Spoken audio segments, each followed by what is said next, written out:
viewers, and welcome back. I'm Natalie MacDonald and you're watching Dukascopy TV. Joining me next, I've got Rebekah Jorgensen of Webster University. We're discussing Aereo. Rebekah, thank you so much for coming in. A pleasure to see you again. Thank you very much. Nice to see you too. Thank you. Okay, now today we are discussing the ruling against US firm Aereo. Now this was described as one columnist as the latest in a long series of protectionist moves by the federal government aimed at preserving monopolies in the TV business at the expense of viewers. Would you agree? Absolutely not. I think that it is another example of people trying to convolute the reality of what's going on with consumer protections. In the United States, the broadcast monopolies are part of the public airwaves. They belong to the public and they're regulated by the government. So the government has rules about what they have to do, what they have to carry, and so on, and no obscenities and no child pornography, things like that. And what happened in this case is that the public does have access to those programs for free. So it's not protecting the consumers by just showing them a different version of them and then having people pay for subscriber services. That's where this whole issue gets muddied. Is this subscriber service really giving something to people free that they didn't have before? And the answer to that is simply no. It's a question of who owns the content. Well, the line of defense that Aereo has gone down is that the technology employed by the company aligns itself more with that of an equipment rental service. Could this line of defense, however, in fact, perhaps broaden the collateral damage and question the services of its peers, such as, you've got Dropbox, you've got Apple's iCloud, for example? Well, first of all, let me take the first part of that. The point with Aereo is that it was actually an antenna service that helped clarify an image and helped get rid of advertising and other things for its subscribers.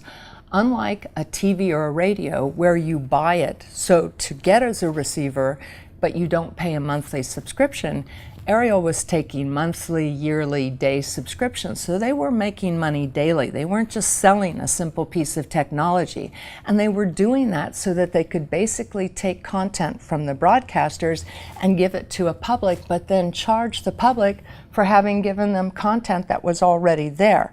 So they were really carving out a niche that was quite questionable in that respect, and I think that's why the ruling came down so hard on them.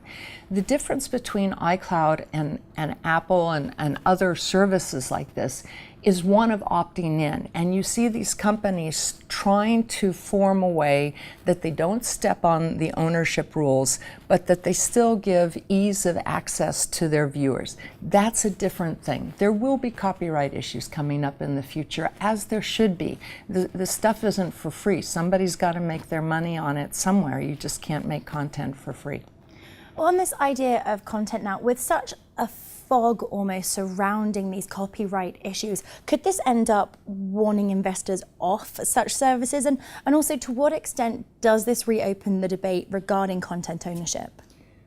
First of all, it's really not, I don't think it's such a fog, as long as you understand, and this is pretty clear, if I make something and I'm putting the money into making it, obviously, unless I'm doing it for religious or political or other reasons, there's a certain ROI, a return on investment, that I expect as a maker of content, just as anyone would, whether you're making food or something else. You're not giving it out there for free.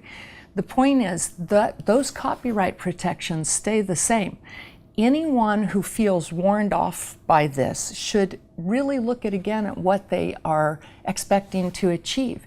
If you want to go into technology, do something that maximizes how the technology gets out to a bigger audience and things like that.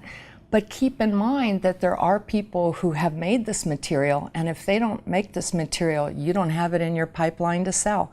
So work in conjunction with it, and I think there's very good technology investments to be made. With Aereo now effectively wiped off the map, really, I mean, their core concept has been decreed as illegal. How does the company now go about rebuilding from this? First of all, the business model that Aereo created in the beginning was always very on the edge and very dynamic, and they knew quite well going in that they would be the brunt of a lot of questions because they weren't really delivering anything new. And other groups that carry other people's content do pay transmission fees and that kind of thing. So why shouldn't Aereo? The big trouble with Aereo is that their business model didn't allow for the fact that they might someday have to pay for content just like everyone else. They can go back and reinvent themselves, and there are reasons why they might want to do so. But ultimately, I believe that there will be new technology that will bring just what Aereo does and move beyond. And Aereo either needs to reinvent itself and think about how can we be fair to the things that we're carrying and making money on, and move forward with a new business model. And it's not that hard to do. It is going back to the lower courts, and so therefore they do have time to try to redesign if they want. Rebekah, thank you. I'm sure this is a story that we will be continuing to follow. Thank you so much for your insight. My great pleasure. Thank you. That's all we've got time for right now. But for more headline-hitting stories, do stay tuned to Dukascopy TV. Goodbye for now.